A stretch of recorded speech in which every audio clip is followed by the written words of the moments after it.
Hello, everybody, and welcome to our first speaker event of 2016. It's an absolute privilege to be joined by Miss Luciana Berger, who is the Shadow Minister for Mental Health.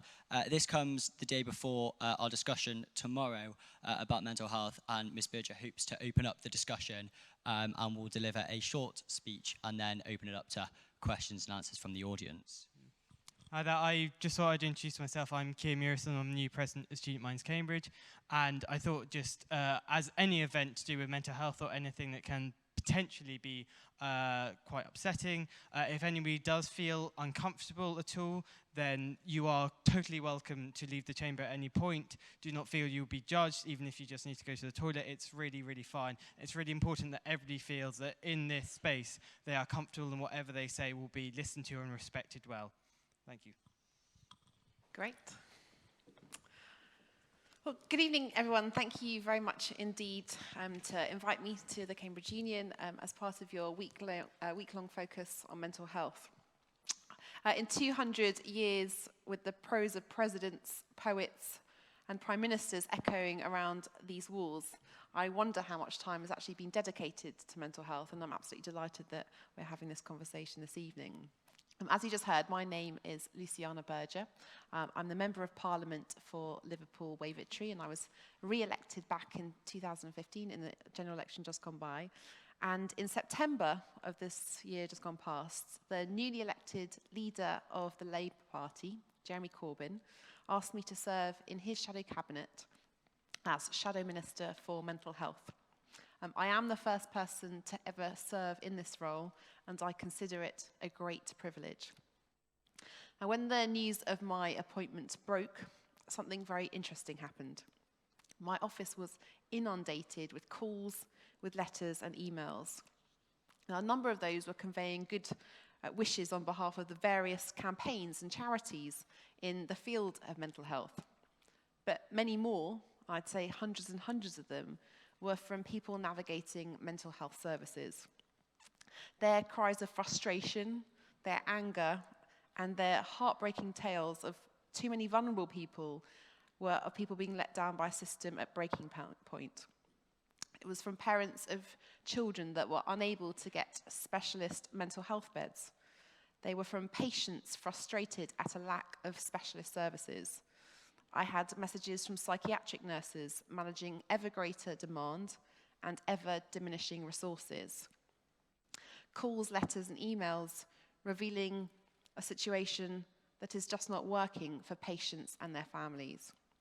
So tonight I'd like to talk a little about what I think needs to change and to listen to your experiences and perspectives on mental health. I'm going to share some things with you, but if there's other things that you want to talk about at the end, then I'd be delighted to hear what they may be. On mental health, we've come a long way. We've developed our understanding of mental health conditions. We've dragged discussion of mental health out of the shadows. And we've witnessed some really brave role models in the world of politics, comedy, and sport being open about their own mental health conditions. People like Stephen Fry, Alistair Campbell, Ruby Wax, and Frank Bruno. We've seen stigma and prejudice robustly challenged. We've fought and we've campaigned and we've won some advances. And we've even secured from government ministers the acknowledgement that mental health and physical health should be treated with the same priority, the same urgency, and the same skills within the NHS. And it's to use the phrase that we often hear, that there should be parity of esteem for mental health. Just as cancer was once a taboo, a word that could never even be said out loud, so mental health is a taboo which is being broken. And we should celebrate those that have got us to where we are today. But if you ask anyone with a mental illness about the way that they can sometimes be treated, ask anyone from your own university with depression, with anxiety, eating disorders, or a phobia, how safe they feel. If you ask the people posting on the Cambridge Speaks Its Mind website, and many of them will tell you the same thing. We have come a long way, but we've got much, much further to go. So what's going wrong? Suicide, particularly amongst men under the age of 45, is the highest that it has ever been in our country since 2001. It is the thing that kills the most men in our country under the age of 45. We know that our mental health services are struggling with demand, trying to do more for less. More patients are having to travel hundreds of miles just to get a bed if they're getting any help at all. We know that the number of children being treated on adult wards, something that our Mental Health Act rightly says should not happen, has risen again this year. And the number of people becoming so ill that they had to be detained under the Mental Health Act leapt by 10% in the past year alone.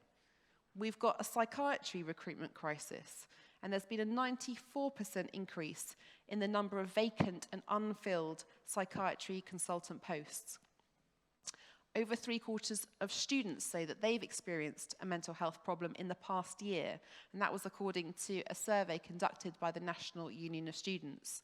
Almost 9 out of 10 respondents reported having experienced feelings of stress, while 77% reported having felt anxiety, and 69% feelings of depression. And over a third of those surveyed said that they had experienced thoughts of self-harm, while 62% recorded having experienced feelings of hopelessness and worthlessness. Over half of the students experiencing mental health issues did not seek support, according to that survey.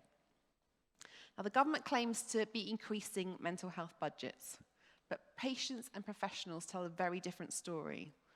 And ever since the survey, the annual survey of investment in mental health was stopped 3 years ago, we have no accurate picture in our country of what is being spent on mental health. So there's so much that needs to be done, but I have put forward 3 proposals which I think are a good place to start. And these proposals were put forward in an opposition day debate that we as the Labour Party had in the House of Commons just before Christmas, just a few weeks ago. And in our discussions later, I'd be really interested to hear your views on these 3 proposals. Firstly, that we should demand that the government restores transparency to the murky picture that we have of mental health funding. Secondly, that ministers should address the fundamental inequality enshrined in our Nhs Constitution. And thirdly, and I think most importantly, we should press ministers to really prioritise prevention and fully implement a cross-departmental plan to prevent mental health problems from developing in the first place. Nowhere is the gap between ministers' rhetoric and reality more evident than when we look at investment in our mental health services.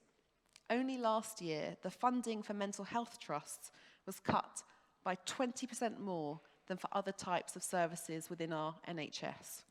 And in 2011-12, total investment in mental health dropped for the first time in a decade. It's perhaps unsurprising that it was the very same year that the government stopped publishing how much it invests in mental health. Last year, I had to use freedom of information requests to get to the bottom of how much clinical commissioning groups across the country were allocating to mental health.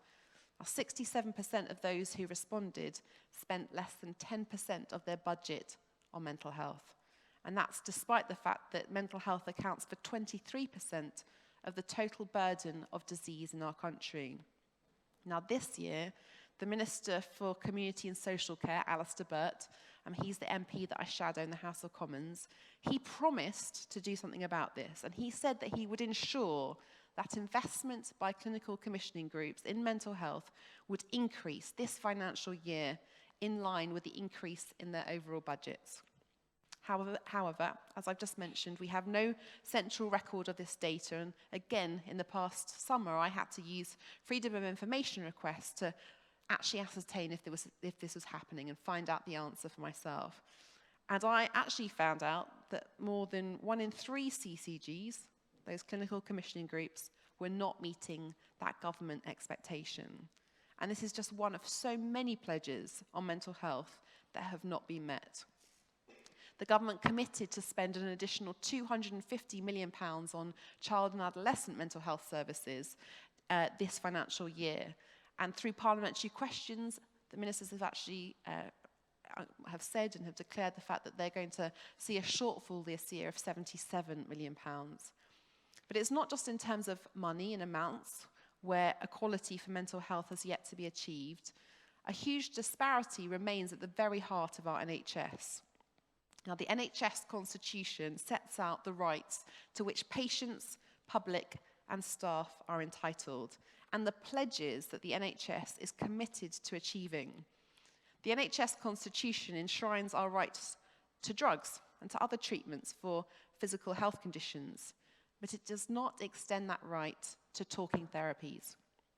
Now, recently the government consulted on adding a right to psychological therapies to the NHS Constitution, but at the last minute they decided not to include it in the latest version. And I think that decision reinforces the existing bias in our system against mental health. I think if the government is serious about fair access to cost-effective mental health treatment, then it must address this fundamental disparity. And we're calling, as the opposition, on the government to commit to ensure that all patients, regardless of whether they need a drug, a physical health treatment, or a psychological therapy, have those same rights within the NHS Constitution. Ensuring people have access to help early on is absolutely critical from preventing people from becoming more ill. But in recent years, we've seen short-sighted cuts in key prevention, early intervention, and community services that really are having a devastating impact. We know that the number of children with mental health conditions turning up in A&E has doubled in recent years, and a staggering statistic that one person every 4 days in our prisons takes their own life. When a young man is self-harming but is told because they're not suicidal, they don't meet the threshold for help. And when a woman with an eating disorder is turned away from specialist services and is told it's because her BMI is not low enough, it's clear to see that too many people are not getting the right help early enough. And too often, mental health problems are being left ignored. The thresholds to access services are increasingly getting further and further from reach. And it's only when people reach crisis point that they get the attention they rightly deserve. And more I'm hearing from mental health professionals across the country that their middle tier community services, their psychologists and their counsellors are being stripped out. Now, I don't think that's just bad for individuals in terms of how people can be able to maintain doing their courses, how they can maintain their relationships with their friends and family, how they can hold down a tenancy or continue to pay the mortgage or keep their job. It's also bad for our economy. And recent studies have put the cost of mental ill health to our society at a staggering £105 billion every single year. If you take, for example, perinatal mental health, which affects up to 20% of women at some point during pregnancy and or in the year after the birth of their baby. And if you happen to be watching EastEnders at the moment, you'll see and hear the story of Stacey, which is a common occurrence for so many women in our country. Left untreated, perinatal mental health problems cost our economy £8 billion a year. And isn't it appalling that even if these women seek help, they're not always guaranteed to receive the specialist support that they need? We know that the number of mother and baby units in our country has dropped since 2010, as has the number of beds. Now, again, there was pledges to spend more, and in the past, the government said we're going to spend £15 million in this area. But again, a parliamentary question shows that they've spent just £1 million of that £15 million in this financial year. And I think that's a bit of disappointment, because intervening early in perinatal mental health doesn't just improve the health and well-being of those mothers affected, but the well-being and life chances of those babies and that child's life too. We know that 75% of people who have mental health problems in working life first experience symptoms in childhood and adolescence, and yet just 6% of the overall mental health budget goes towards child and adolescent mental health services. So we need to do more to focus our attention on children, on young people, and crucially on prevention. And here we must look to our places of learning, to our workplaces and to our communities. We need schools and colleges and universities that promote good mental health. We need to ensure that all children have access to high-quality social and emotional learning so that they acquire the skills and the language to express how they feel and develop an understanding and awareness of good mental health. The government's funded the PSHE Association to publish guidance and lesson plans to support teaching about mental health. But we need to be ensuring that those plans aren't just available, that schools are actually using them. We need communities that promote good health and well-being. Poor housing, fuel poverty, and neighbourhood factors such as isolation, overcrowding, feeling unsafe, and a lack of access to community services and facilities can have a harmful impact on mental health. And I'm very concerned about the announcement that in this financial year, an additional cut of £200 million was made to public health. That's having an impact on our communities and the services that serve them. Services such as our libraries, our drop-in centres, our leisure centres, our befriending services, our citizens' advice bureaus, our children's centres. These are the glue that support and keep our communities together. And it was back in May 2014 that I came to Cambridge to visit LifeWorks. LifeWorks was a community project that supported women with complex mental health conditions, including personality disorders, a really important service that prevented women from getting into a crisis. Now, there was a massive campaign to keep that service open, and it's great news that that service still exists. But there's too many LifeWorks and examples like LifeWorks across the country whose doors are now closed and are no longer able to provide many people with services in the community. We also need a social care system that is integrated with our physical health and mental health services. And we will continue to push the government to address the fragmentation that we see across the system. Too often we treat people one symptom at a time rather than looking at how you treat the whole person. There's many concerns about the billions that have been slashed from social care budgets, but particularly the number of people receiving social care support for mental health. We've seen that reduced by a quarter since 2009-10. And we know that this is seriously impacting on mental health trusts' ability to discharge their patients back into the community. And what about the world of work? We need workplaces that promote a good work-life balance and where mental health is recognised, understood and supported. 70 million working days are lost in our country every year due to stress, depression and other mental health conditions. We know that mental health costs employers in the UK around £30 billion a year through lost production, through recruitment and absence. And for those people who are unemployed or who lose their jobs because of their conditions, the hope of getting back into work under this government in particular is unjustifiably slim. The latest statistics reveal that less than 9% of people with mental health problems receiving employment and support allowance have actually been helped into a job by the work programme. And Minds carried out a survey and found that 83% of everyone that responded reported that the work programme actually made their mental health condition worse. These are programs that are supposed to be helping people, but in fact they're actually doing the opposite. And so I come to my third and final call. I've been urging the government to implement a truly cross-departmental plan to improve their response to mental health within our society, because I think it's absolutely clear and obvious that we don't tackle our nation's mental health exclusively from the Department of Health. The mental health of veterans is the proper concern of the Ministry of Defence. The role of the arts and sports and music and mental health should be championed by the Department of Culture, Media and Sport. The removal of student maintenance grants, something that has been discussed in Parliament this week, and which will have a huge impact on student well-being, and which we, as the opposition, have been very, very unhappy about, has been sneaked through without proper debate, is the responsibility of the Department of Business, Innovation and Skills. Of course, it's not just the role of government departments. Every community, every employer, every college, every community should be working to promote positive mental health.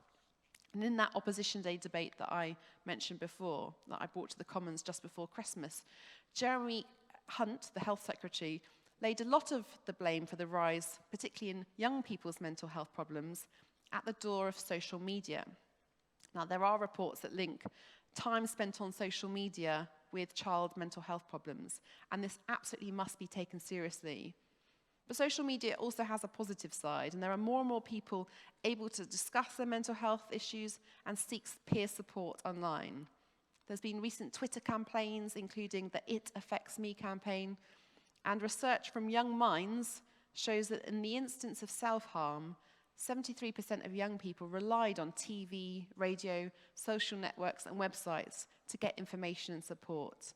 And that's compared to just 11% who sought information from healthcare professionals. These statistics demonstrate that although young people are getting the message about talking to people about mental health, in reality, they find it much easier to shelter in the anonymity of the internet and to seek help online. So these are just some of the areas that we can discuss tonight. I'm sure you will have your own ideas too, and I look forward to hearing from them. I know that you've got this big event tomorrow, that this house needs to talk about mental health. I hope that together we can start that now, and I thank you all for listening, and I look forward to the conversation that we're going to have over the coming half an hour. Thank you.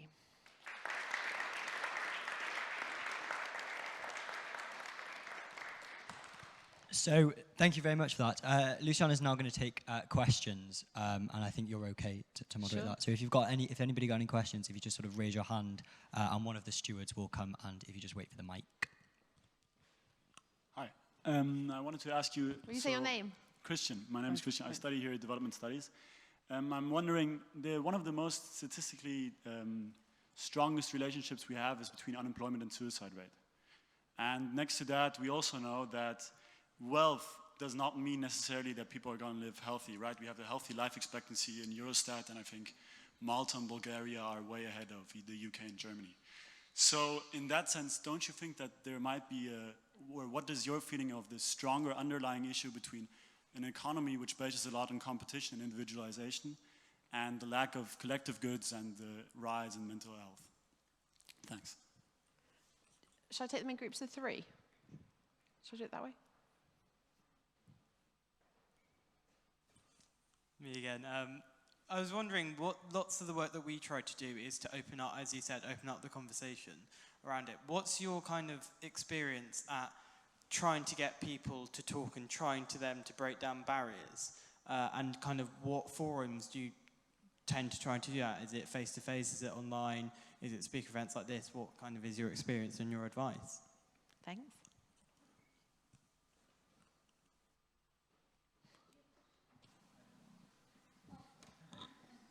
Do you want to ask your question? Thank you. I read recently that 70 million sick days are taken because of mental health reasons. What more could we be doing in the workspace to reduce that? Thanks. So thank you very much for those questions. And any questions on anything that people want to contribute, or you don't have to even ask a question. If you want to say something, then please do. Christine, your question about unemployment and about the suicide rate. I think there's lots of evidence in lots of countries where the suicide rate does go up when unemployment goes up. And in fact, there was a study done by the University of Liverpool, it was released just a couple of months ago, which really shined a spotlight on this issue.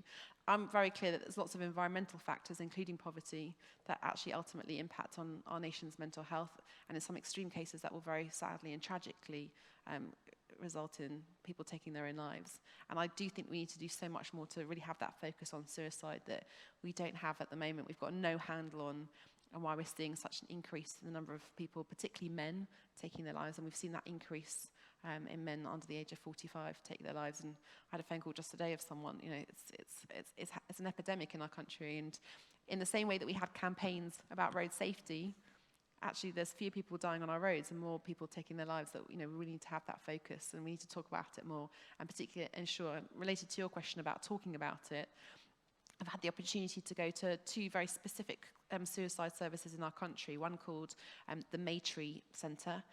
If anyone saw the documentary that Professor Green did for BBC Three, I'd strongly recommend you to have a look if you haven't. And that centre is a wonderful place for people that are coming from right across the country to give them 5 days of very intensive support when they've got strong suicidal thoughts. It's ensuring people know that those resources are available. And another centre that I went to in Cheltenham just last week, again, that provides very intensive one-to-one support for people that aren't being helped by the NHS, but are seriously at risk of and have indeed tried to take their lives. But thinking about economy, there's so much more that we need to do. And I'm working very closely with our shadow Chancellor who's very interested in this whole area about thinking about our economy and mental health. You mentioned healthy life expectancy, the gap not only between life expectancy in our country, but healthy life expectancy, where there's, in some parts of our country, people living too many years at the end of their lives, where they've got more than 2 long-term health conditions, is something that should concern us all. And when we're talking about inequality in our country, this goes hand in glove about the kind of areas where we should be concerned. It kind of links to my kind of key point about prevention. You can't just, we have a system that I think at the moment is skewed too much towards crisis. What do you do when someone's in a crisis? Actually, how can we take so many steps back, and what should the Treasury be doing to actually prevent our country having to spend £105 billion a year on, essentially all the impacts of mental health? And people need to think about it integrally right from that very point. So I'd be lovely, if there's any research you want to share, people send me stuff all the time. And what I would say is if anything that you're doing in your academic studies you think that we'd find of interest. As the opposition, I think people think we've got loads of people that help us. I was asked on the Radio 4 the other week, why it was that my researchers hadn't uncovered something, and I said to them, you think that I've got more than one? Because actually, I don't have an army of civil servants to help me, and it's through conversations like this and meeting people that are working in the field that really informs the policy development that I, as Labour's lead, will be doing. It's going to be a key strand of Labour Party policy in the run-up to 2020, and really keen to hear people's ideas. So those are kind of some key points that they've highlighted there. Is it Kai? Kia, I'm so sorry. Kia, talking. Events like this are really important. As I said at the very, very start, I wonder how many conversations like this, specifically about mental health, have happened. In some places, I'm the first. I don't know if I am the first here, but in other places, I am the first, and that's a celebration in and of itself for whichever organisation or school that I might be joining. I endeavour to use my social media as just one channel through which to talk about mental health. And it's amazing, where I stay in Westminster, it was one of the security guards that came up to me and had seen me on Channel 4 News. He said, I saw you talking about mental health. And I said, why are you whispering? And that's part of the challenge. In my own constituency surgery, only the other week, I had a man in his mid-50s who told me that he couldn't speak to his parents or his siblings about the mental health condition he'd experienced for decades. And that highlights we've still got some way to go. So I'm really clear that every available opportunity we should be doing so much more, and it kind of links to your question about the workplace. Employers are so important, and there's some really fantastic examples of employers in our country, not just the big ones, but some employers in small and medium businesses that are making it normal, are talking about it with their employees. I was at the opening today in my constituency of a new call centre for Barclays, 300 new jobs. And there they've got a wellbeing room, they're doing mindfulness sessions for their staff, they've got a mind champion in the workplace, they've got posters up, but that's not every workplace. And so, the place of work is so important because many people in work will have not had the opportunity in school to be talking about it. There might be stigma within their own family. And so it's just ensuring that people in the workplace feel that they can talk to their managers if they've got a mental health condition. And again, that's a big issue. A recent survey showed that less than a quarter of employees felt that they couldn't tell their manager if they had a mental health condition. Again, we shouldn't be treating it any differently. And we just really have to address that inequality that still exists. And I think first and foremost, that starts with the NHS. If we're serious about parity of esteem, then NHS is where it should begin. But it's not just about mental health services. It's right across our society and our communities too. And we have to acknowledge those environmental factors that actually impact negatively on our nation's mental health. Any more questions? There's one at the back. Lots more hands.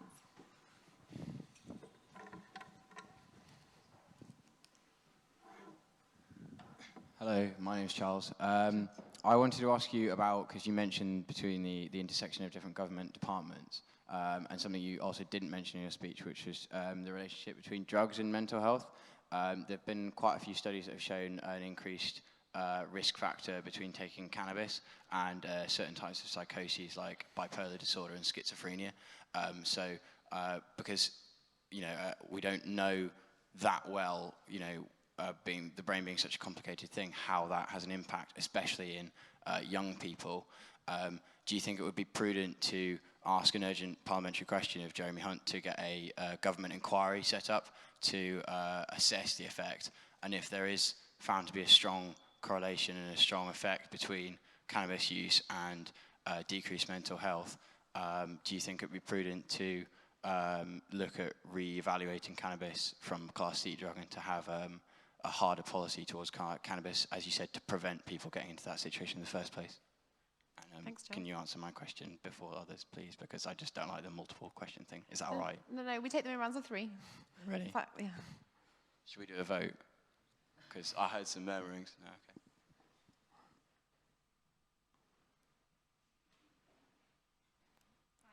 okay. My name is Mimi. I was just wondering if I could ask you, like, specifically about eating disorders, and if you had any, like, specific policy ideas around there, because a lot of the time it's kind of shunted out of the agenda as being, like, specifically in the realm of teenage girls, which is, and as a teenage girl who used to have an eating disorder, about bringing it into the, more into the general, like, discussion about mental illnesses, because it's so much of the time it is kind of undercut as being kind of like less bad as other ones, and specifically about the kind of the treatment of that. Thank you. Thanks, Mimi.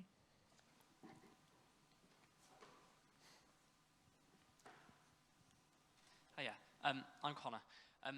This question's going to be slightly political, so sorry. But I'm just really interested because you obviously genuinely care about mental health and people with mental health issues. But the problem is, you seem to also think that this government doesn't at least put the money where its mouth is, at any rate. But you've got a leader who is seemingly, according to the polls, unelectable. And so a lot of what you're trying to achieve is going to be very, very difficult in opposition, and you're going to be in opposition at this rate until, well, certainly 2020 and thereafter. Do you think maybe he should go, and then you can enable some of your other policies within your party? Thanks, Connor. So I'll start with Connor's question first. So Jeremy Corbyn was elected as our leader back in September. He had the largest mandate of any Labour leader in our history. And in terms of the people who have got on board to join the Labour Party, it's been pretty staggering. In my own constituency, I've been moved by the hundreds of people that have joined my constituency Labour Party and people that have joined the Labour Party across the country. I can see people nodding, so I take that maybe some new members from the room, and that's really exciting within politics. First and foremost, we have to acknowledge where we are in the election cycle. There's not going to be another general election for at least another 4.5 years, unless something very seismic happens, but I don't anticipate that we're going to have a general election until 2020. I think you have to give people a chance. We're only a few months into a Labour leadership. And on this issue, Jeremy Corbyn's absolutely committed to mental health. And he's, in fact, only today at PMQs talked about mental health in the context of nurse bursaries and what the government plans to do about that.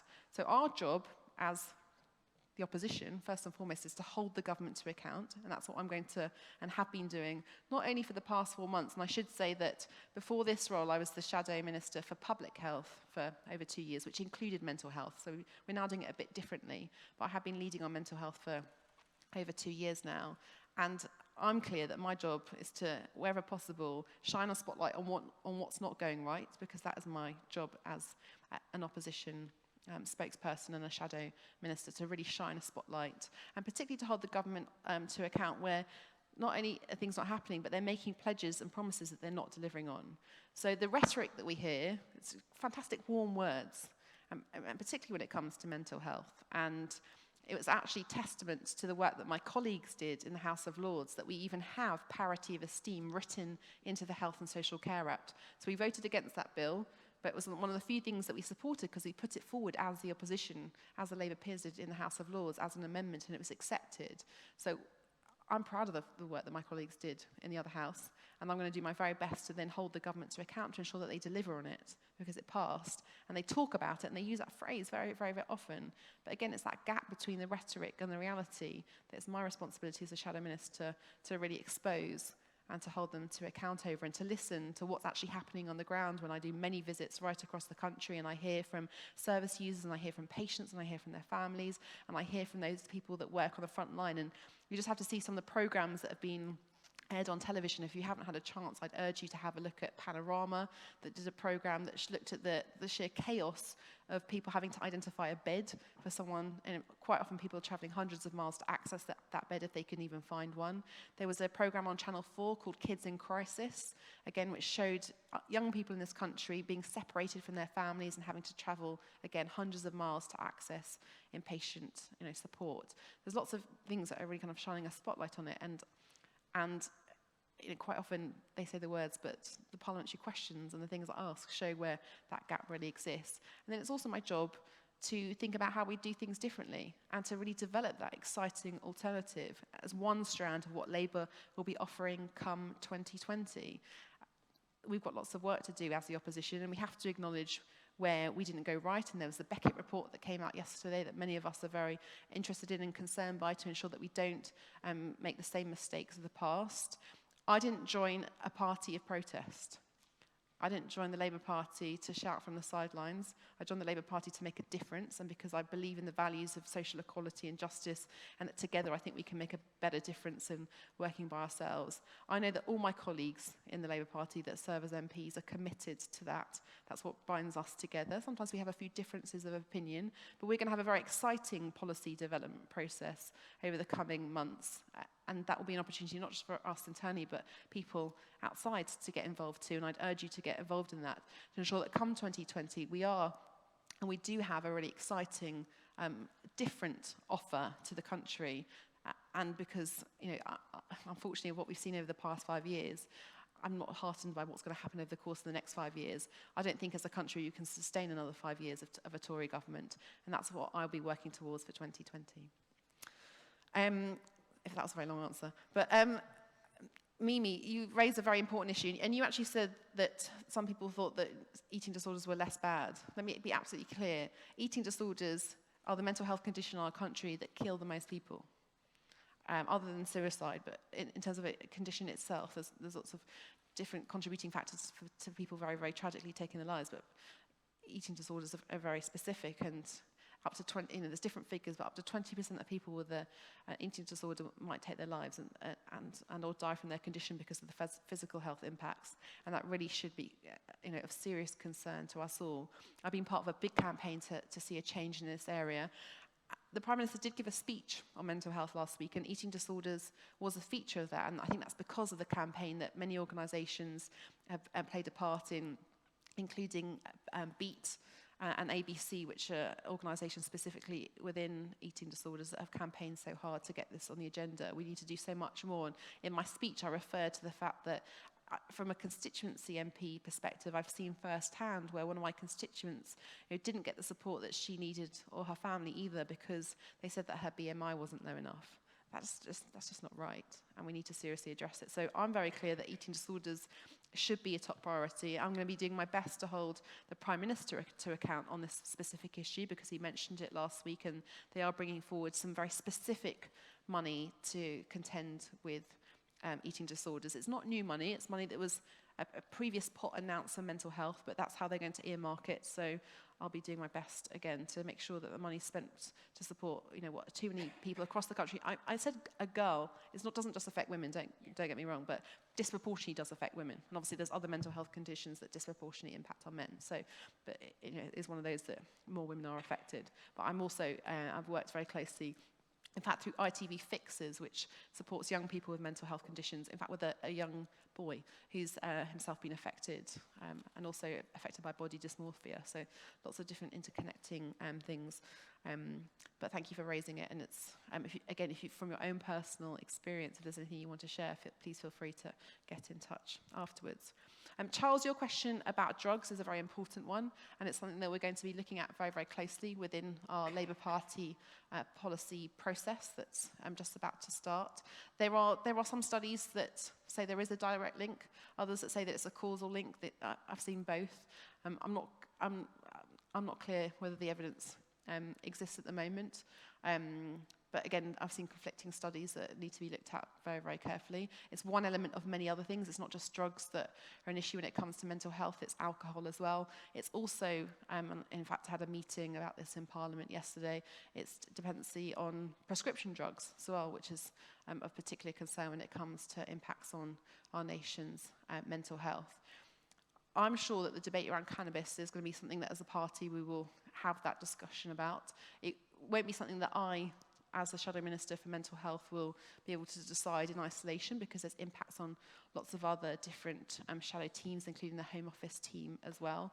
I know that I've had people write to me with conflicting views, both for and against. I don't have the answer for you because I haven't, and I don't, I think it's only fair that within the party we have that discussion and that debate and that we come to a decision. Ultimately, if Jeremy Hunt thinks that, and if the government thinks it's something that needs to be addressed, then they should have that urgent appraisal of everything that's going on. But I'm clear from the lobbying that's going on at the moment that we will be having this debate very soon within Parliament, and separately we'll be having it within the Labour Party as well. So I'm really looking forward to that discussion, to be looking very closely at the evidence that comes forward on all of that.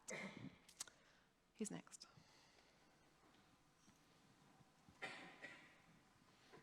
Hi, my name's Sophie. Sophie. I was just wondering if you could expand on what you'd like the Department for Media and Culture to do. Because, like, from my perspective, I can see two issues. Number one, that the media in general is, like, reinforcing this, like, self-image that we just can't obtain. So I do think that's contributing to mental illness. And also, I think that people see culture as, like, this thing you have to appreciate from afar, that you can't take part in. Like with arts, like I think quite an important thing is like the process of creating something. Like I think it's quite important for emotion regulation, but a lot of people think I'm not very good at art, so I'm not going to bother doing that. So I don't know. I was just wondering what your opinions were on that. Thanks.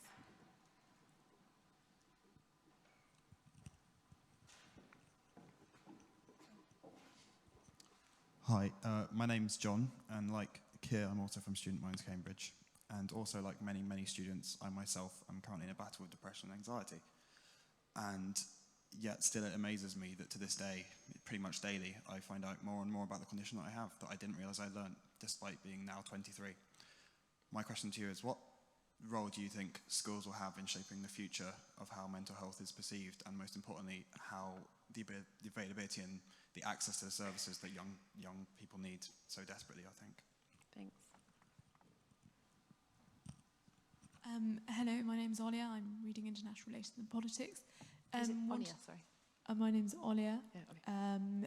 Wanted to ask who, per se, in the Labour Party articulated the idea to have a shadow health minister, and was there any inspiration from another country if there is a similar type of role in government and something that you wish to replicate? Thanks. So I'll start with your question. I think there was a number of us that were advocating the fact that this role should be created. I was delighted to be asked to do it myself. I wasn't vying for that position necessarily. It's up to whoever was going to be the leader to create it. Andy Burnham was talking about creating that position during his leadership campaign, and I think there's lots of external organisations that have suggested it in the past. I'd actually like to get to a place where we don't need a shadow minister for mental health, where actually, because we do have that equality for mental health, that it doesn't need that additional focus. But particularly because I think we've still got a long way to go. That's why I was delighted, and as I said, feel really privileged to be able to be carrying out the post.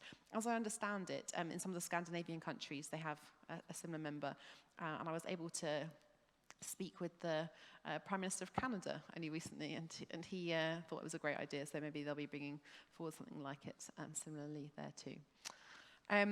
John, your question about schools, and I kind of touched on how I think our places of learning are so absolutely vital in terms of the next generation, giving young people the confidence and the skills and also the language to be able to express their mental health, and also equipping teachers with the skills. They can both identify children in their classroom. We know that on average 3 children in every class will have a diagnosable mental health condition.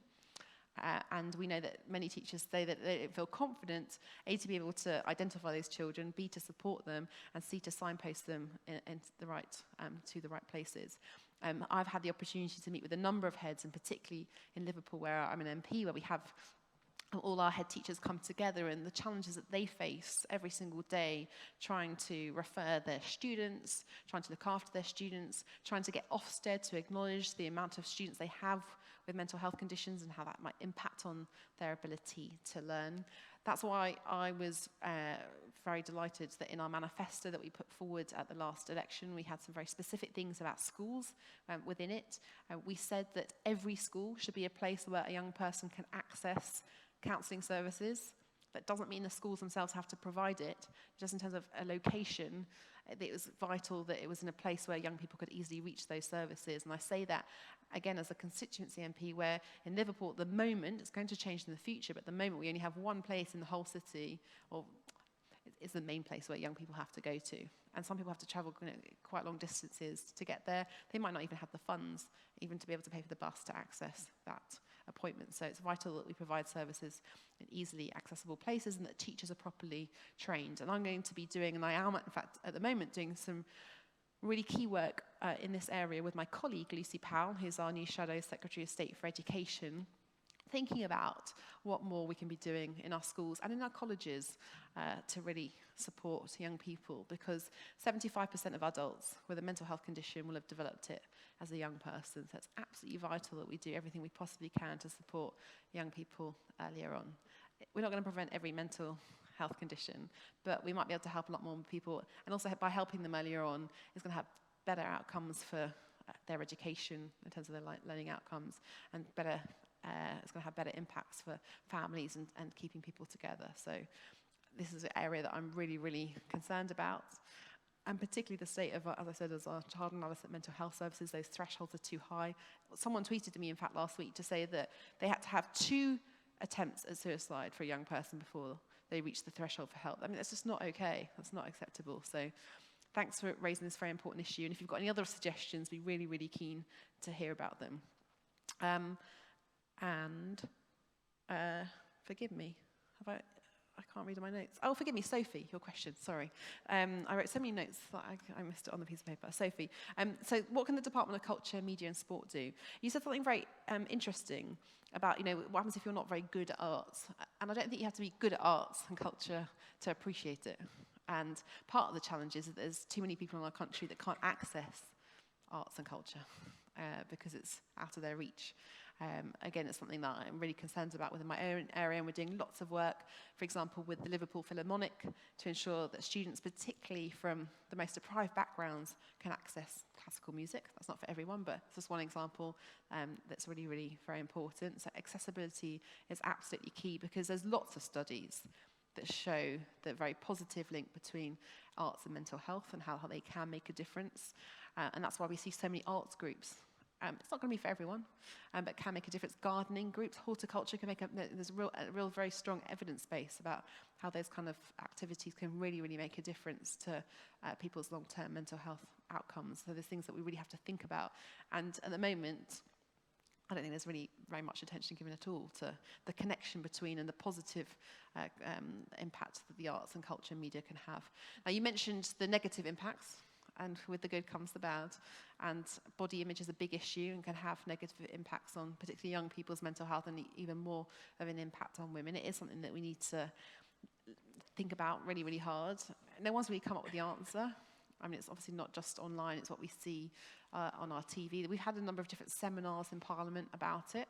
And we had David Hasselhoff was in Parliament listening to his daughter, who is a plus-size model and is a real advocate for challenging issues around size. It's a big area that we need to be thinking about and doing so much more on. I think it's going to be pressure that comes from consumers, ultimately, that will see the change to see a difference in how our media portrays both men and women, and to reduce those pressures that we know particularly young people experience. So actually the department could be really leading in this issue. Really leading from the forefront.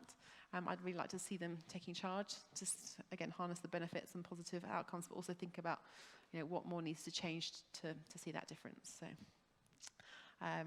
that's why I think we need that really integrated, cross-departmental approach to prevention when it comes to mental health. More hands.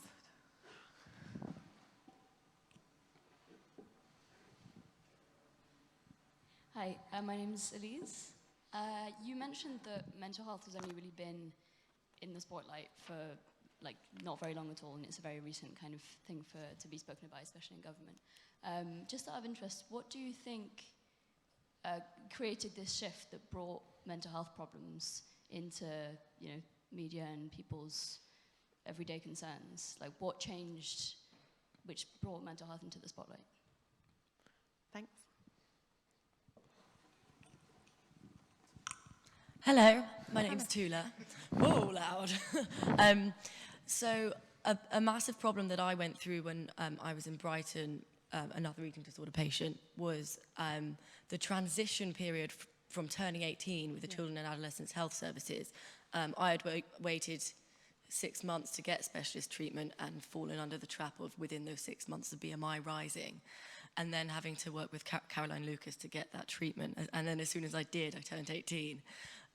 Which was catastrophic, to be quite honest. And so do you think that that can be improved? I mean, that's probably obvious, but how so? There's a petition going around at the moment, but it's not getting kind of nearly enough traffic as it should be. I think that's a really important thing that needs to be talked about. What's the particular wording of the petition?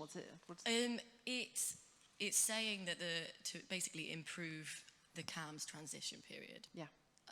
And it's as simple as that. And a lot of professionals I spoke to from my unit were really distressed about that as workers as well, kind of having to kind of let go of their patients when they weren't ready. Thank you. Thanks. That's a really important area. Thank you. Hi, I'm Alex. You mentioned that there's been a rise in the manifesto, it is sort of stated that there should be an increased number of counsellors in schools to provide children with access to counselling support services. I work for a charity that kind of works to recover severely bullied children who've self-excluded from mainstream education. And so I think... What's it called? It's called Red Balloon Learner Centre. Right. And there was a report that came out in 2011 by NatSen that stated 16,000 children were out of mainstream education because of bullying. Now, it sort of goes without saying that quite often there's a link between victims of bullying and mental health issues.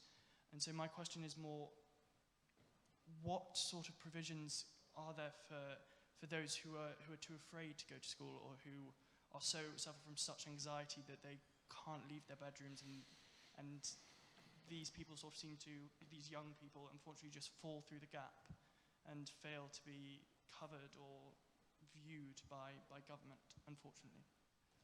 Thank you. Thanks for that, Alex. Elise, your question about what was that pivotal moment? What was that tipping point? I don't think I've got the answer in terms of if it wasn't necessarily a moment. I think it was just an increasing noise and people saying enough is enough. Within the in the House of Commons, in fact, we had a debate a few years ago where a number of my colleagues spoke very bravely, I think courageously, about their own mental health conditions. I think that made a difference. As I said, I mentioned a number of different celebrities that have really championed this issue. And we've also seen a number of outlets within the media taking this very seriously. The Times in particular, and the Sunday Mirror, which in fact won an award at the Mind Media Awards quite recently for their long campaign, which has almost on a weekly basis really talked about mental health, shine that spotlight on it. So I think there's lots of different things together which have just increased that crescendo and that volume, which means that at least we're talking about it. I still think we've got some way to go because of what's actually happening. I still think because that gap exists, that while we've got a government that's really keen to talk about it, they're still not prompted into actually seriously taking the action necessary. So we've still, as I said, got some way to go. But I think it's because of lots of different voices that have contributed, young people, the fact that you've had some broadcasters as well that have been more brave in terms of highlighting on their, on their programs. I mentioned EastEnders before, but there's things that go back historically. Hollyoaks, I think, was one of the first to talk about how young people are affected. All these things collectively make a difference, and we just need to see even more of it. So it's even, we need to see more normalization of this issue. So it really is mainstream, and it's not treated any differently from physical health. Yeah.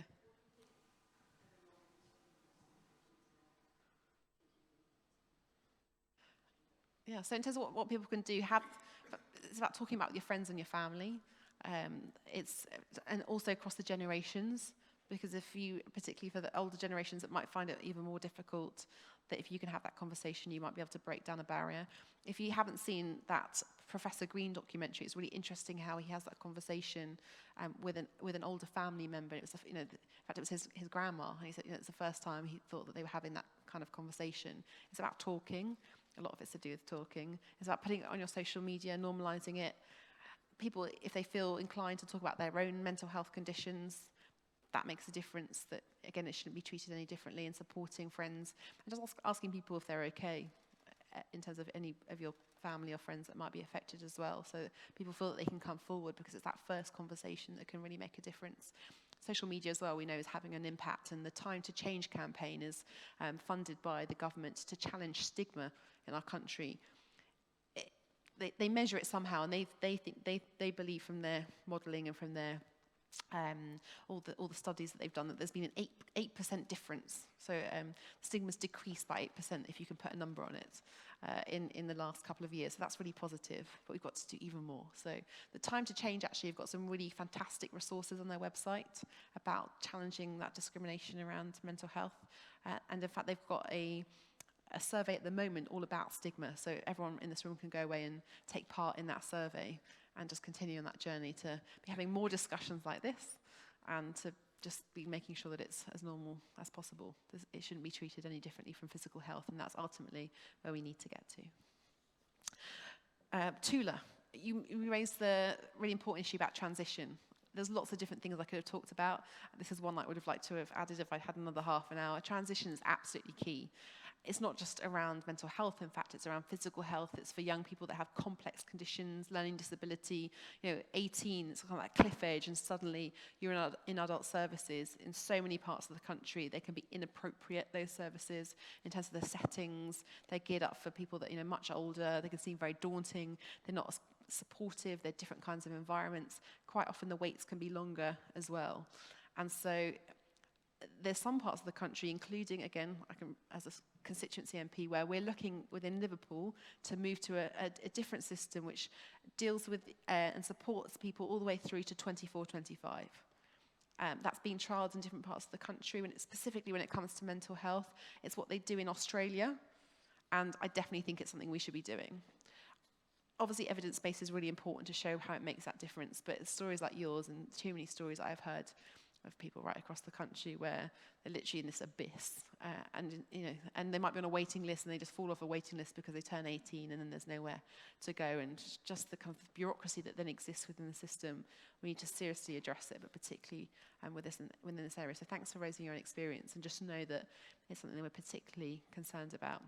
And I hope that those pilots that are happening will really show and evidence how those kind of services up to 24-25 can make such a massive difference. So I'm really excited about that happening. And Alex, you raised, again, another area that I would have loved to have talked about around, you mentioned bullying, abuse of any kind, be that in schools, be that in the workplace. In fact, can have a really negative impact. Issues around any sort of trauma as well can have far-reaching long-term consequences for so many people that will impact on their mental health. We need to be looking at all of that in the round and thinking about it in terms of prevention in a way that we hardly even talk about it, let alone address it. There are some fantastic projects that I've seen. I haven't heard of your charity, and yours, I'm sure, is another really excellent example of supporting children that have to leave school because of bullying. I was in a school in Malvern last week, and I met some students there that had to be transferred because they'd been bullied, and then they were essentially in a kind of support unit within a school, so they weren't actually taking part in mainstream education. That's always going to have an impact, and bullying is really, really incredibly difficult, and we know that there's just still not enough done. So it's about showing and highlighting where things are going, where there are some examples like the work that your charity does. Again, there's some pupil referral units across the country. They are excellent, really excellent, but they are far and few between. And the support provided for children outside of mainstream education isn't good enough. We talk about what happens in our schools and the fragmentation. This is an area that hardly gets spoken about at all. I had the opportunity to talk about this with an artist called Ben Drew, Plan B, if you know who that is. Again, he made a documentary for BBC One to support those young people that weren't in mainstream education, and often through no fault of their own. Sometimes it's put down to behaviour, and sometimes behaviour can be for a very good reason that isn't identified and isn't supported and helped. So I've been doing my best in Parliament to really talk about just separately what we do for young people that aren't in mainstream education, but there is so much more that we need to do. So if you've got ideas, please feed them in. Thank you for raising what is a really important issue. I'm afraid that's all we've got time for. But I would just like to say, first of all, a really warm thank you to you for opening the conversation. We've wanted to have it for a long time, and tomorrow we will be holding a discussion with people from various mental health charities to come. So please do come to that. But just thank you. Thanks for having me. Thank you.